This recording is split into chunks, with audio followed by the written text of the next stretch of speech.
सिंध जे senior वज़ीर शर्जील इनाम मेमण जी हिदायतुनि ते ट्रांसपोर्ट खाते तरफ़ां वाधू भाड़नि ख़िलाफ़ मुहिम जारी रखण जो ऐलान कयो वियो आहे। ट्रांसपोर्ट खाते मूजिबि मुहिम सॼी सिंध ऐं मुल्क जे मुख़्तलिफ़ हंधनि तां मुसाफ़िरनि जी वापसीअ दौरान जारी रहंदी। मुहिम में ज़िलई इंतज़ामिया, ज़िलई police, traffic police, national highways and motorway police मदद कंदी। सिंध जे इतलात वारे वज़ीर शर्जील इनाम मेमण जो चवणु आहे त सिंध हुकूमत शहरनि खे वाधू भाड़नि खां बचाइण लाइ पुरज़म आहे। सीनियर वज़ीर शर्जील इनाम मेमण चयो त मोकलुनि खां पोइ वापसीअ ते कंहिं मुसाफ़िर खे इज़ाफ़ी भाड़ो अदा करण जी ज़रूरत न आहे। सीनियर वज़ीर शर्जील इनाम मेमण चयो त ज़िलई इंतज़ामिया ऐं कानून लागू कंदड़ इदारनि ऐं ट्रांसपोर्ट खाते जे अमलदारनि जे गॾियल कोशिशुनि सां मुहिम ज़रूर कामयाब थींदी। सिंध जे सीनियर वज़ीर शर्जील इनाम मेमण चयो त पीपल्स पार्टी जी सिंध सरकार अवाम खे बहितर ऐं सस्ती सफ़री सहूलियत फराहम करणु चाहे थी, जंहिं लाइ कोशिशूं जारी आहिनि। ॿिए तरफ़ सिंध जे ट्रांसपोर्ट खाते पारां जारी कयल अंग अखरनि मूजिबि 16 जून ते 478 गाॾियुनि खे चेक कयो वियो। 9,03,500 रुपया वाधू भाड़ो मुसाफ़िरनि खे वापसि करायो वियो, जॾहिं त 6,02,600 रुपया ट्रांसपोर्टरनि खां चटी वसूल कई वई। 15 जून ते 1212 गाॾियूं चेक कयूं वयूं।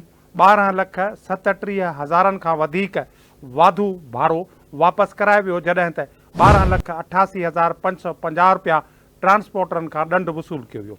14 जून ते 1,105 गाॾियूं चेक कयूं वयूं। 12,37,100 रुपया वाधू भाड़ो वापसि करायो वियो ऐं 12,88,505 रुपया ट्रांसपोर्टरनि खां ॾंड वरितो वियो। 13 जून ते 857 गाॾियुनि खे चेक कयो वियो। 9,78,500 रुपया वाधू भाड़ो वापसि करायो वियो, जॾहिं त 5,89,100 रुपया ॾंड वसूल कयो वियो। 12 जून ते 230 गाॾियुनि खे चेक कयो वियो। 1,04,300 रुपया वाधू भाड़ो वापसि करायो वियो ऐं 2,99,300 रुपया ट्रांसपोर्टरनि ते चटी विधी वई। 11 जून ते 369 गाॾियुनि खे चेक कयो वियो।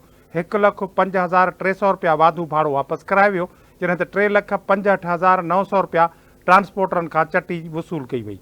10 जून ते 348 गाॾियुनि खे चेक कयो वियो। 2,47,200 रुपया वाधू भाड़ो मुसाफ़िरनि खे वापसि करायो वियो, जॾहिं त ट्रांसपोर्टरनि ते 87,900 रुपया ॾंड विधो वियो। 7 ॾींहनि दौरान 4,599 गाॾियुनि खे चेक कयो वियो।